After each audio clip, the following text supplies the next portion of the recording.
Structure is borne by electricity bill payers, and Plaid's policy on undergrounding will not only increase bills but suffocate the economic potential of Wales's green industrial revolution. Davies. Diolch, Mr Llefarydd. My constituency is the location of two major infrastructure projects, a 97-kilometre and a 60-kilometre network of pylons along several hundred, 248 actually, 230-metre tall wind turbines. The cumulative impact of these projects is significant, occupying land that could support other development, and it remains unclear whether they will lower electricity bills or improve electricity connectivity for local households nor businesses. What discussions has the Secretary of State had with the Welsh Government to ensure that these projects deliver genuine benefits for our communities? Yeah. I heard what the Honourable Lady said, but we do have a policy to ensure that communities who host clean energy infrastructure can directly benefit. The new Community Funds Guidance aims to improve the consistency and the amount of funding for communities that could be used towards local projects. And on bill discounts, we're introducing a scheme which will provide household discounts to those living closest to new and significantly upgraded transmission infrastructure projects. Henry Tufton. Mr Speaker, I like my constituency neighbour, and Plaid want to be taken seriously as a party of government, but they fail to recognise the importance that renewable energy will play. Does the Secretary of State agree with Renewable Cymru, who recently concluded that Plaid's approach will cost jobs and investment in communities like mine in Pembrokeshire? Labour is the only party that is committed to investing in renewable energy, energy that will bring down bills, create thousands of jobs for people right across Wales. Plaid and Reform are against renewable infrastructure. Plaid and the SNP don't want nuclear. Their economy spokesperson, Plaid's economy spokesperson in the Senedd, is anti-nuclear. They're happy to see people pay higher bills, they're happy to spurn investment, and they're happy to see job opportunities slashed. David Chadwick, Liberal Democrat spokesperson. Thank you, Mr Speaker. During the Second World War, over 200 people were forced to leave their homes and give up their land in the Epint, when more than half the community was taken for use by the Ministry of Defence. And the people of the Epint understood why that sacrifice had to be made. But now, Butte Energy and their wealthy investment backers want to take the rest of the Epint. Does the Secretary of State agree that the Epint has already sacrificed enough? And will she work with me to defend the Welsh countryside from once again having its wealth extracted from it with no benefit to local communities? It sounds like the Liberal Democrats in Wales have the same position as Plaid Cymru. Our priority is to drive growth, lower bills and create jobs through our new green energy revolution, and that includes people in his constituency. Investment in his constituency should be something that he should be welcoming. Rebecca Smith. Number 5, Mr Speaker. Minister. We inherited a broken asylum system in absolute chaos from the party opposite, with tens of thousands stuck in the system, dependent on expensive asylum hotels. We are committed to ending the use of hotels as asylum accommodation as soon as possible and before the end of this Parliament as part of a controlled, managed and orderly programme. Rebecca Smith. Under the Welsh Labour Government, waiting lists, educational standards and opportunities for young people have all ground to an abrupt halt. It is shocking, therefore, that the Labour Welsh Government isn't prioritising these issues, which would make a real difference to the people of Wales. Instead, Labour ministers supported by Plaid Cymru are ploughing tens of millions of pounds into its nation of sanctuary policy that is believed to support services for some illegal immigrants. Does the Honourable Lady agree with me it is high time her colleagues scrapped this wasteful, non-devolved policy and instead focus their time on lowering NHS waiting times and improving standards in the It sounds like the member opposite doesn't agree with welcoming the thousands of Ukrainian refugees which the UK government's nation of sanctuary has largely supported, and that has been used to welcome Ukrainian families fleeing from Russian aggression, a cause which I understood her party supported. Chris Evans. Mr Speaker, can I associate myself with the remarks of the Leader of Plaid Cymru and paying tribute to Kevin David, my friend and colleague. I will say this, he was an amazing representative for Wales and a real warrior for those who found themselves neurodivergent or on the margins of society. I'm also delighted, Mr Speaker, that Caerphilly is so popular today. It seems so many people only visited the constituency several times, or not at all, have only read about it in the press, have become experts about my constituency. And I am also pleased that the Minister raised today the plight of the Ukrainians, because if there is who came to Wales and seek sanctuary running from war. Because if there was one downside to that by-election, it was the talk of asylum seekers being bad people, that they're all illegal, they don't contribute to anything.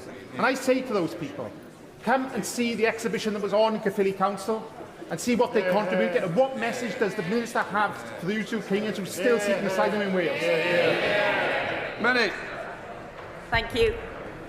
We offer sanctuary for those who desperately need it, and we are proud of that. But we inherited a broken system from the party opposite, contracts that are inherited. Hotel use since the last election has nearly halved, and we have removed 30,000 people who have no right to be here, ensuring that those who do need to be here do have the welcome and support that they need.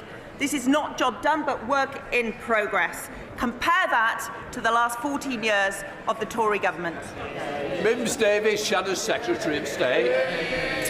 So after wantonly scrapping the Rwanda scheme, the Labour government is now overseeing record-breaking figures of illegal immigrants, and reported the scandal was now engulfing North Wales, where more than 200 illegal immigrants tried to gain entry to the country on ferries from Dublin to Holyhead. Meanwhile, Penelli military camp in southwest Wales was previously condemned by Labour Welsh government. It appears their current policy, along with reforms, is from boats to barracks, which is happening in Scotland and Sussex.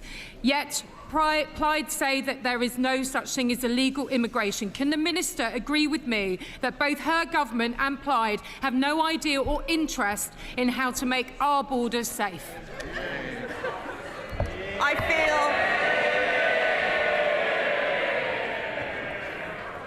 the party opposite forgets about the chaos that they created. We have inherited a broken system, inherited from 14 years of chaos, in contracts that we have to honour from the last government. But in the last year, we have halved the use of hotels. We have removed 30,000 people who have no right to be here.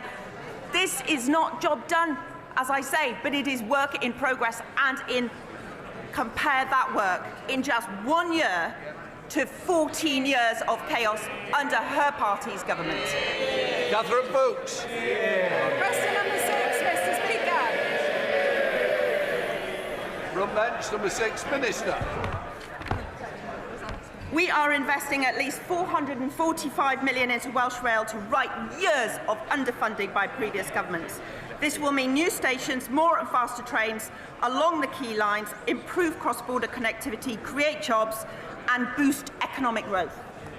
I thank the Minister for the investment of £445 million, which will be a fundamental driver of economic growth and connectivity in South Wales. What actions is the Minister taking with Cabinet colleagues and industry partners to ensure that a new station serving my constituents in Megra and Undy will be delivered without delay, getting my constituents on track and faster towards their destinations? Yeah.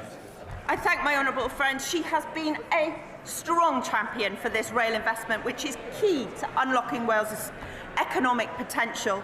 This includes funding to progress the 5 burn stations in Cardiff East, Newport West, Somerton, Llanwern, Magor and Undy.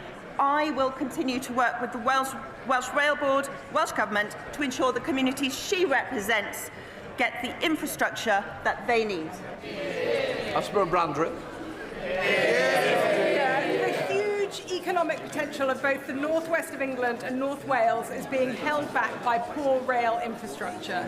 The last Conservative government committed to at least £1 billion to upgrade and electrify the railway lines from Crewe and Warrington through Chester into North Wales. This Labour government has scrapped those transformational plans at a time when economic growth is a priority. Will she seek to reinstate the vital rail infrastructure investment in the Mersey-Dean North Wales region? Well, that money just didn't exist. And we are investing a historic £445 million into Welsh Rail to right years of underfunding by previous governments and unleashing Wales' economic potential. This will mean new stations, faster trains on key lines and connecting people, well-paid and better jobs right across Wales. Two governments working in partnership to deliver for the people of Wales. Before we come to Prime Minister's questions, can I welcome in the gallery the Honourable Speaker of the Parliament of Sri Lanka and his delegation. We now come to questions to Prime Minister Nick Smith. Number one, please, Mr. Speaker. Prime Minister. Mr. Speaker, the scenes of destruction emerging from Jamaica are truly shocking. Both the Foreign Secretary and I have been in close contact with our Jamaican counterparts in recent days to offer the UK's full support. Mr. Speaker, I can update the House that HMS Trent and specialist rapid deployment teams are pre-positioned in the region, and we stand ready to provide humanitarian support. Mr. Speaker, Awab Ishaq died 5 years ago from a respiratory condition caused by exposure to black mould in his flat in Rochdale. He was just 2 years old. No child should grow up without the safety and security of a decent home. For far too long, millions of people have lived at the mercy of rogue landlords and insecure contracts. Labour is ending that.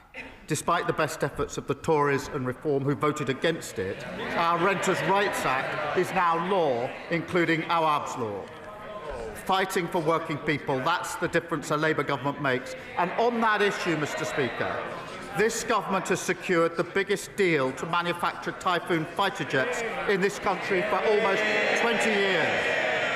We secured that deal because the UK is back as a leading and trusted member of NATO.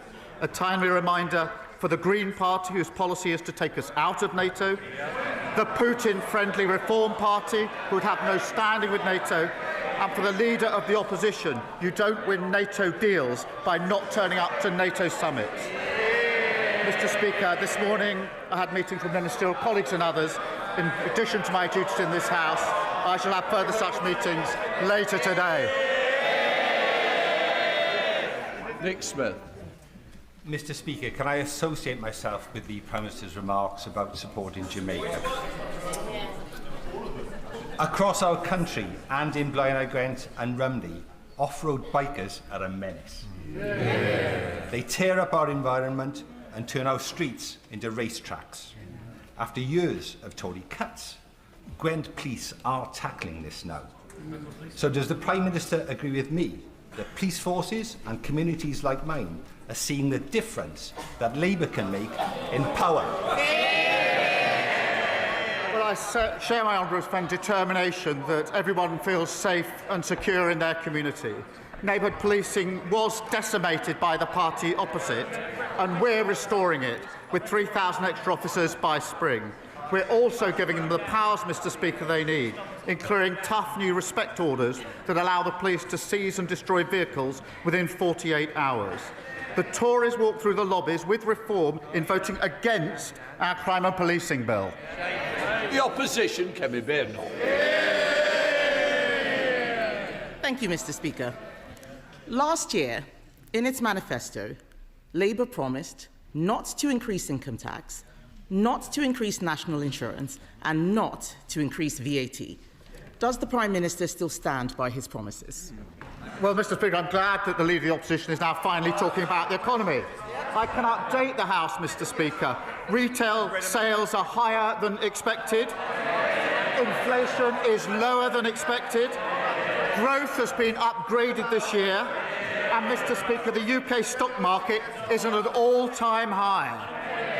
The budget is on the 26th of November, and we will lay out our plans.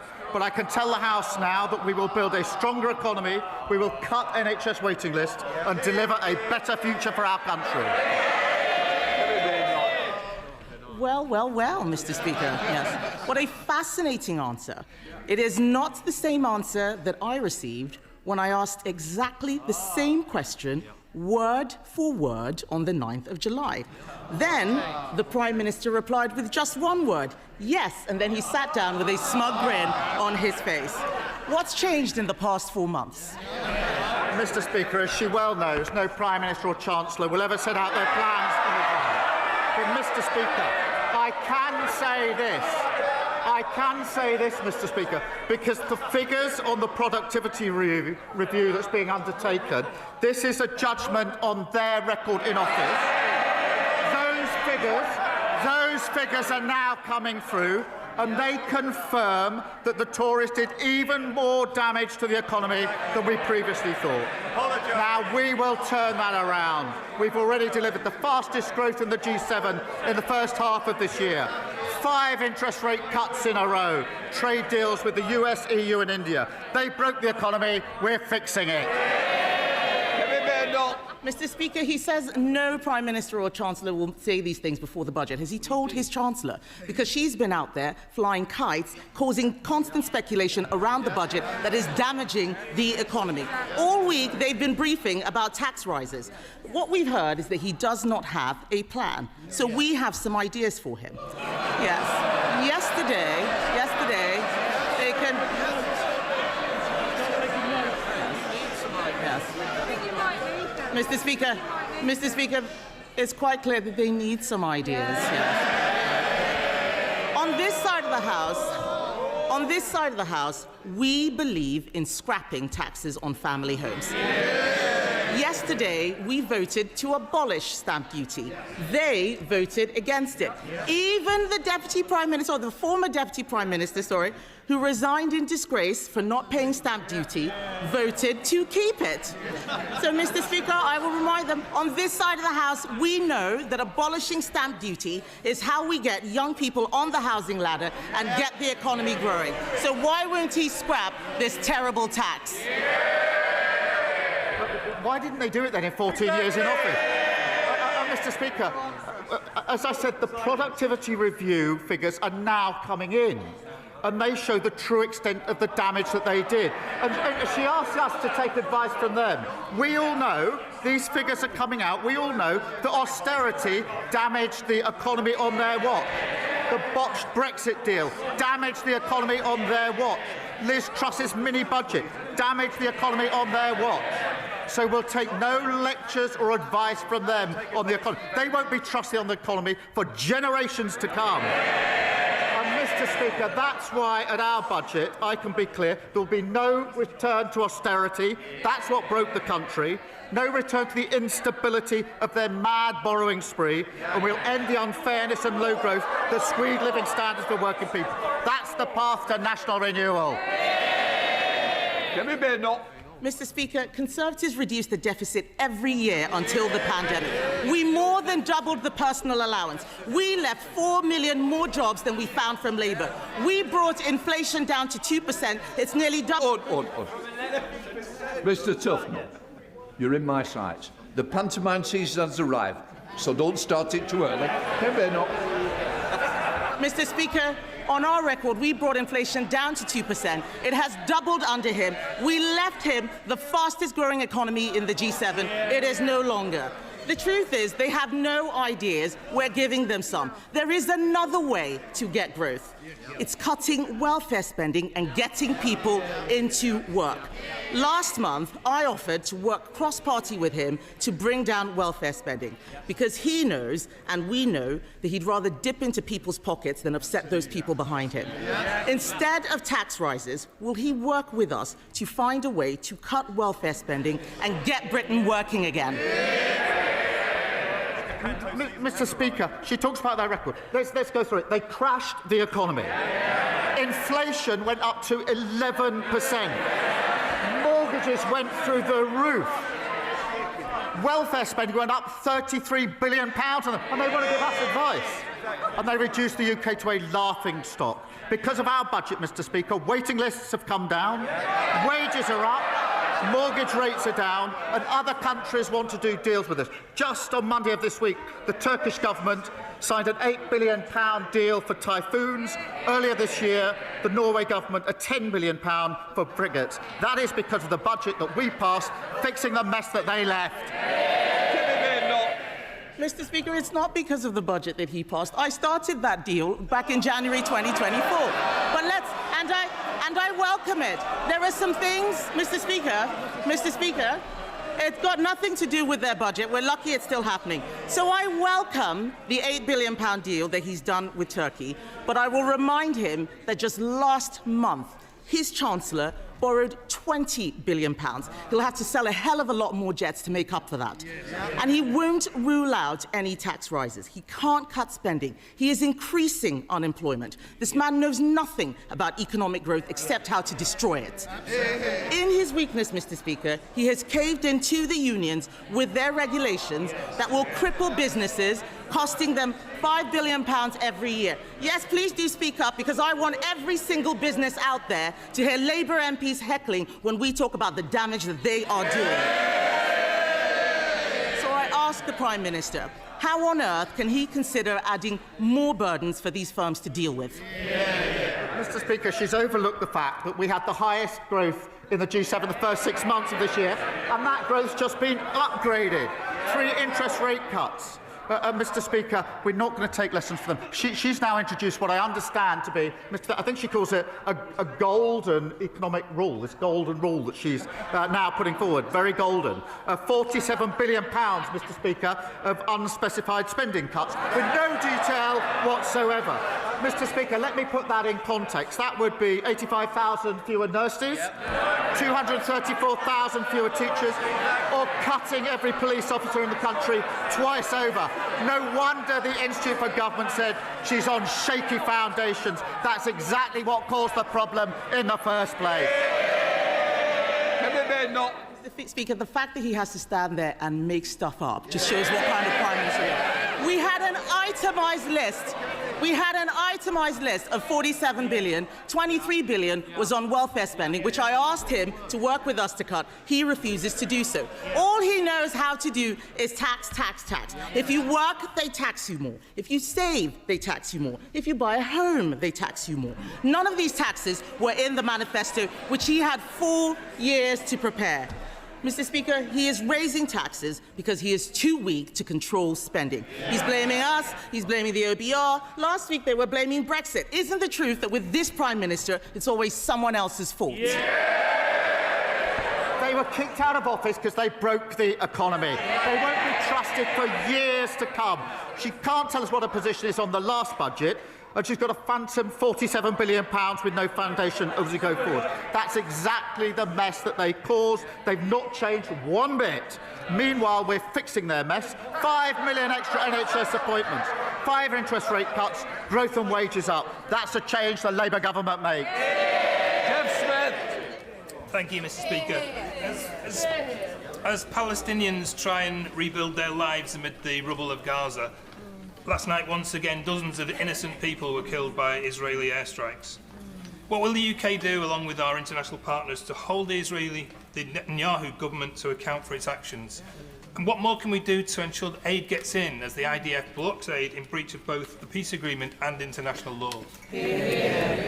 Well, I thank him for raising this, and I'm deeply concerned, Mr. Speaker, by the strikes, and that underlines the fragility of the ceasefire deal. All sides need to uphold President Trump's peace plan. It is the only route to long-term peace for Israelis and Palestinians. We are, of course, in close touch with the US and regional allies, pushing for de-escalation. Mr. Speaker, the scale of destruction in Gaza is unimaginable. The immediate priority remains getting aid in at the speed and the volume needed. Thank you. We come to the Leader of the Liberal Democrats, Sir Ed Davey. Thank you, Mr. Speaker. And can I associate myself with what the Prime Minister said about Jamaica and indeed all those islands and countries affected by Hurricane Melissa? Our thoughts and prayers are with all those affected. And I'm sure the whole House will want to join me in paying tribute to Prunella Scales, Mr. Speaker. I suspect I'm not the only member of the House with a Fawlty Towers DVD box set. She will be greatly missed. Mr. Speaker, across Europe, in countries like Poland, Germany and France, we've seen evidence of dangerous Russian interference in their politics. Last month, the former leader of a major party in Wales pleaded guilty to taking bribes to make pro-Russian statements. The evidence shows Nathan Gill was a close confidant of the current Reform Party leader for years. So does the Prime Minister agree with me that it's time we had an in-depth investigation into Russian meddling and money in British politics? Joining his comments on Prunella Scales, and on this question of Russian interference, it is a serious problem in countries across Europe, including in our country, where it's a constant threat. And Mr. Speaker, for NATO allies, the conflict in Ukraine and dealing with Russian aggression is the #1 issue. And that is why I have to say the Reform Party would be an absolute disaster for our defence. We are a trusted member of NATO. We wouldn't be a trusted member if we were Putin friendly. We are leading the coalition of the willing, giving security and comfort to 30 other countries that would collapse under reform because they're Putin friendly, and it'd be a real threat to our defence and our security.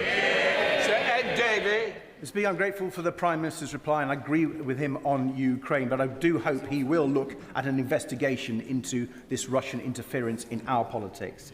Mr. Speaker, last week I questioned how he can accept the damage of Brexit while refusing to do anything meaningful about it. The damage is clear, with the Financial Times reporting that lower productivity growth alone has blown a £20 billion black hole in the public finances, just part of the Brexit black hole that Conservatives and Reform will not apologise for. Last week, he rejected my plan for a new customs union. So can I ask him what action he will take to change the Brexit deal, or is he just planning to complain about it?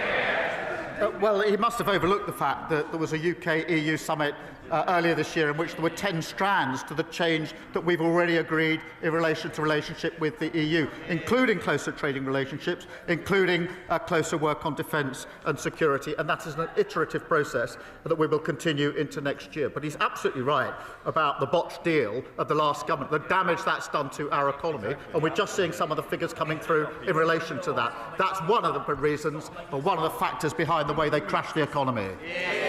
Jonathan Brash. Thank you, Mr. Speaker. Football is a game based on fairness, yet brilliant clubs that unite communities every week, like Hartlepool, are being held back by a fundamental unfairness. The 3 Up campaign, backed by 72 National League clubs, including Hartlepool United, and championed by Hartlepool legend Jeff Stelling, seeks to grant a 3rd promotion place from the National League to League 2. This simple change will be transformational for these historic clubs, many of which are over a century old. Now, while I accept Arsenal may never directly benefit from such a change, does the Prime Minister agree that this campaign to put football first would help the new football regulator protect club heritage, ensure stability and put fairness and fans back at the heart of our game? Well, can I start by wishing Hartlepool United the best for this season? He will appreciate the structure of the leagues is a matter for leagues themselves, but I do commend his campaign and everything that he's putting behind it. I also want to pay tribute to the staff, the fans and the players at Sheffield Wednesday at this difficult time. Mr. Speaker, we've delivered the independent football regulator to stand up for fans and make sure clubs have fit and proper owners. The party opposite used to support that, but now they oppose it. Gavin Robinson. Mr. Speaker, the Prime Minister has a deep understanding of policing in Northern Ireland and the importance of it. He knows about the ongoing national security threat.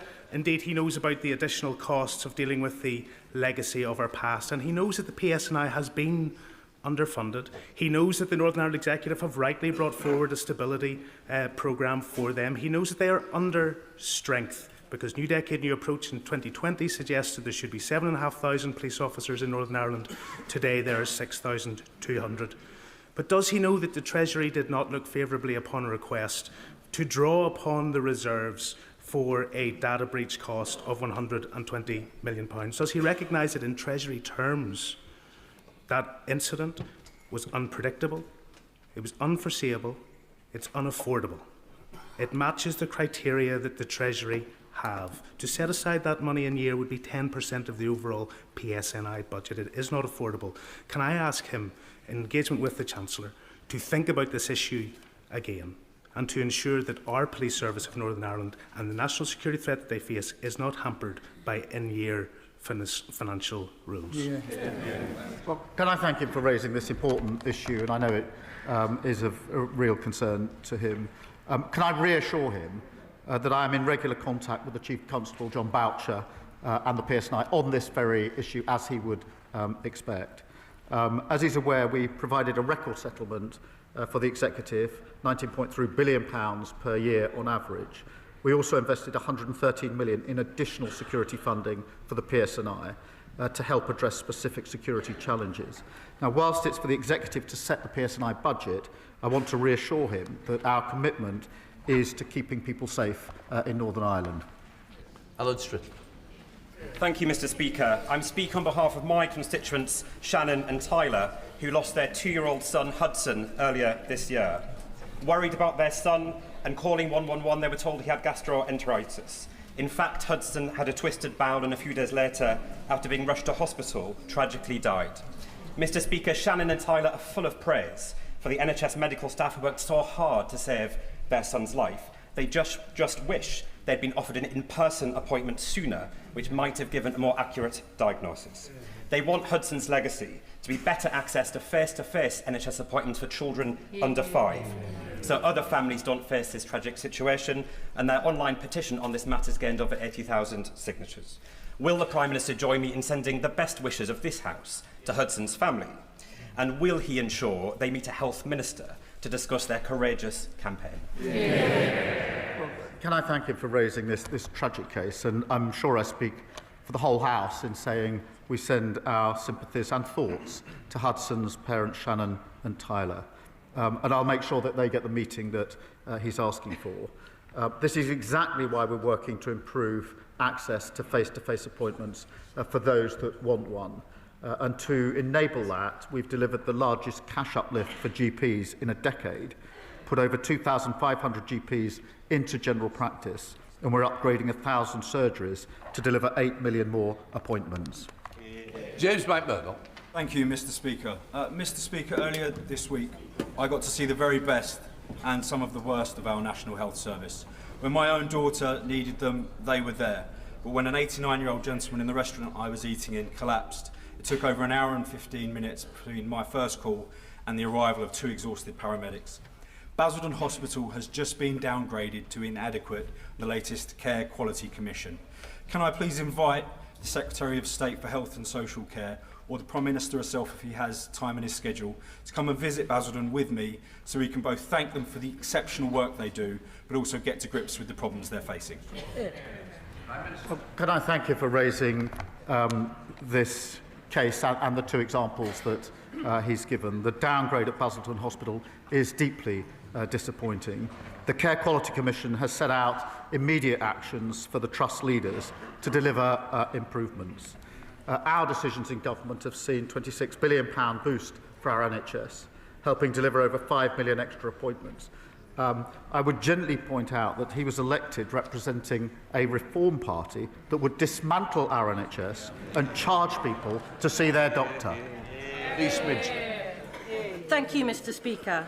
Reform say they stand up for the working class, but the truth is they never have. No. They voted to block the Employment Rights Bill again and again. So does the Prime Minister agree that it's only this government on the side of working people? It's Labour creating tens of thousands of jobs, like with our deal with Turkey. It's Labour getting rid of zero-hours contracts, and it's Labour protecting workers from unfair dismissal from day one. I'm proud that we delivered the biggest upgrade to workers' rights in a generation, and the Tories and Reform vote against it at every turn, as they always do with any form of workers' rights and protections. And in relation to the deal that we struck on Monday, Mr. Speaker, with Turkey, that is a deal worth £8 billion, 20,000 jobs, 10 years of work in manufacturing with the typhoons. That is only possible because we're a trusted member of NATO, and Reform have been an absolute nightmare on defence because they would not be a trusted member of NATO because they're Putin-friendly. Thank you very much, Mr. Speaker. Targets for cancer patients beginning treatment within 62 days hasn't been met by any NHS trust for 10 years, a legacy of the last Conservative government. If this target had been met in every month of 2025, so far nearly 3,000 breast cancer patients would have started their treatment on time. Will the Prime Minister ensure that the National Cancer Plan, which I asked for a year ago, makes it possible for the 62-day target to be met, along with recruiting much-needed cancer specialists and replacing outdated equipment? Yes. Well, I thank him for raising this, and I know this is personal to him. We are investing £600 million to improve diagnostic capacity and rolling out new radiotherapy machines, including in his local trust, I'm pleased to say. We have seen real improvements. 148,000 more people now have cancer diagnosed or ruled out within 28 days, but I acknowledge there is more to do on this. The National Cancer Plan will set out how we will go further and deliver the best care for every patient. Mr. Speaker, the big four banks have been allowed to abandon our high streets, basically closing them with impunity. Between 1999 and 2025, my constituency alone has lost banks at Guipehurst, Newbigin-by-the-Sea, Bedlington and Blythe. In this, Mr. Speaker, is at the same time these banks made more than £40 billion profit in last year alone. They're absolutely drowning in cash. The manifesto pledge to roll out 350 banking hubs is to be welcomed, but its quirky, almost bizarre qualifying criteria needs detailed revision. Will the Prime Minister commit to a wholesale review of personal face-to-face banking, which would enable local residents and local businesses, alongside many vulnerable people, to access their own money in their own time on their own high street? Well, can I thank you for raising this? And I know how important face-to-face banking is on our high streets. We have committed, as he says, to rolling out 350 banking hubs across the United Kingdom. Over 180 are already open. I want to reassure him that 350 is not the limit. While decisions over hubs are taken independently, they can be rolled out wherever a community needs one. And I'm happy to make sure relevant Minister follows up with details for him. I will. Mr. Speaker, I'm proud that the last government introduced the triple lock and we're committed to keeping it. But from...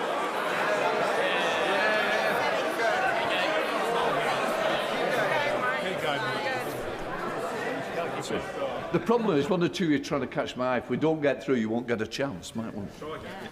Thank you, Mr. Speaker. It was a great achievement of the last government, and we will be keeping it. But from April, pensioners with private pensions as low as £2 a month will be paying income tax for the first time. Now, last year's budget, the Chancellor was clear that extending the freeze on personal allowances would breach their manifesto commitment. So will the Prime Minister prove the media speculation wrong, keep his promise and guarantee that there will be no extension to the freeze on personal allowances? The freeze was introduced by them. That's why it's coming in next year.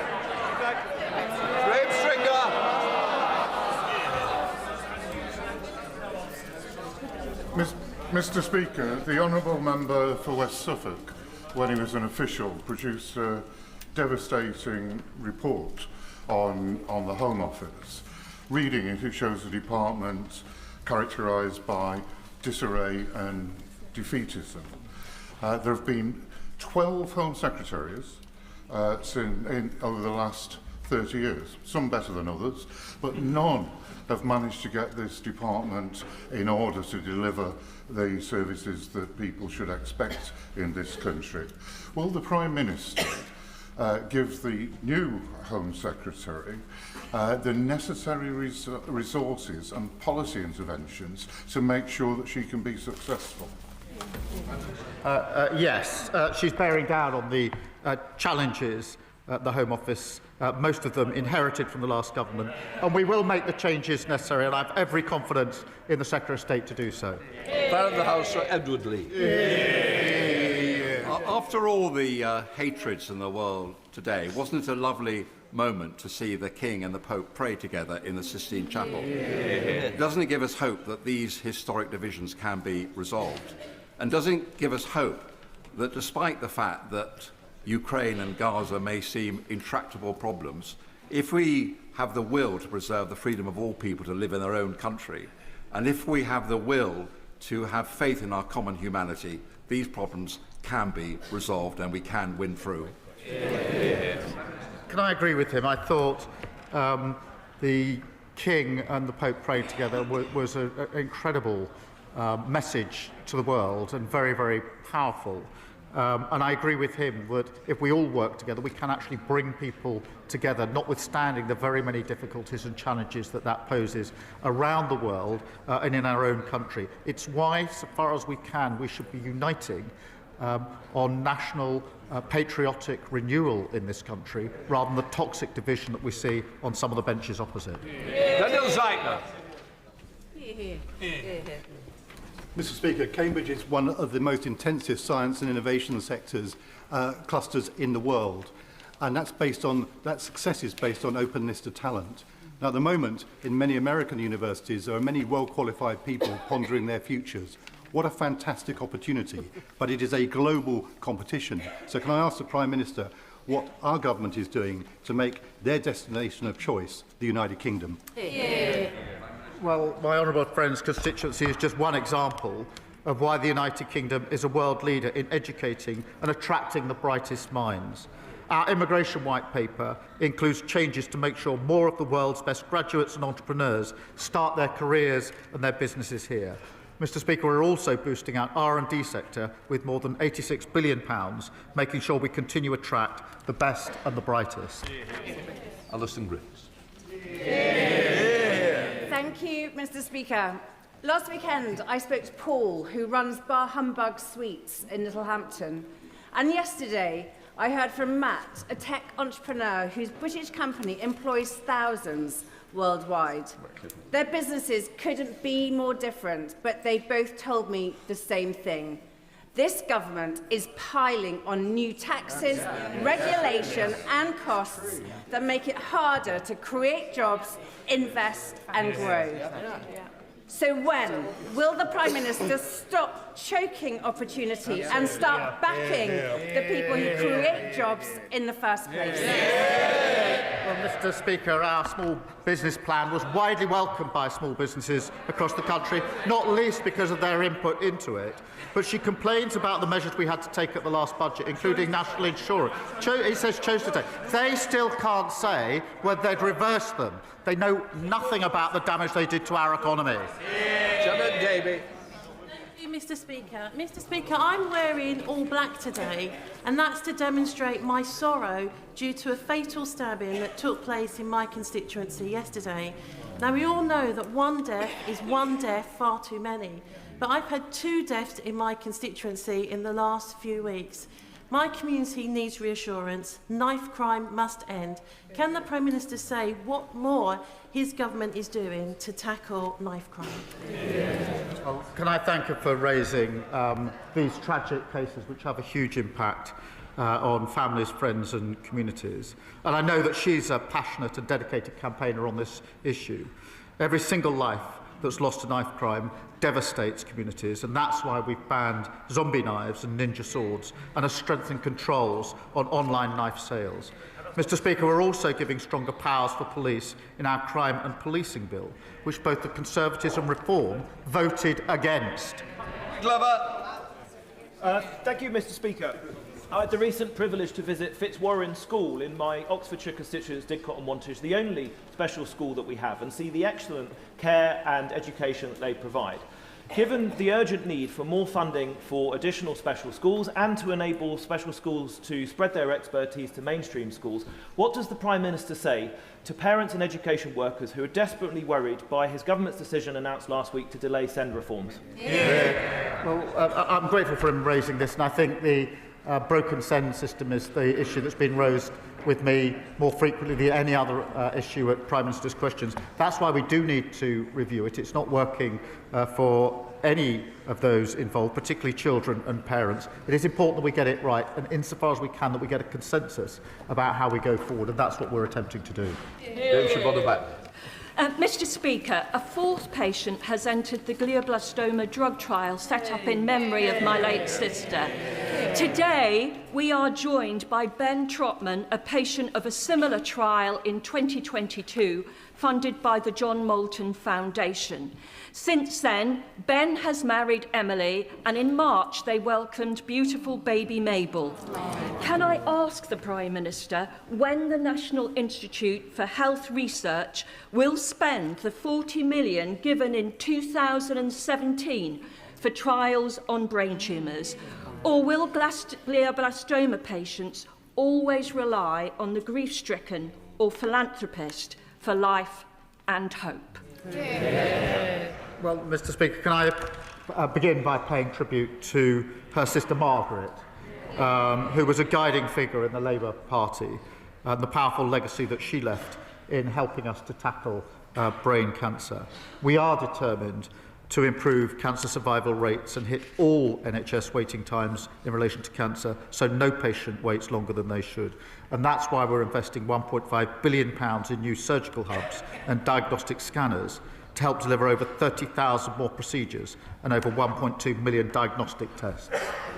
Final question, Caroline John. Mr Speaker, I recently met around 20 independent local traders in Totnes who are furious that the last bank in town will close in January and that Link have refused to consider a banking hub. My businesses and constituents, 1,100 of whom have signed a petition, deserve better. Now, the Prime Minister has just told the member for Blyth and Ashington that a banking hub can be rolled out wherever a community needs one. So will he now back my campaign, ask his ministers to write to Link and instruct them to grant a banking hub to Totnes and to review the eligibility of rural towns for such hubs so that we can keep our vital high streets alive? Can I thank her for raising this, and she'll have heard the answer I gave just a few moments ago. What I will ensure is that she gets a meeting with the relevant minister so she can put the case in relation to the banking hub in question. That completes questions. We'll let the front bench change over.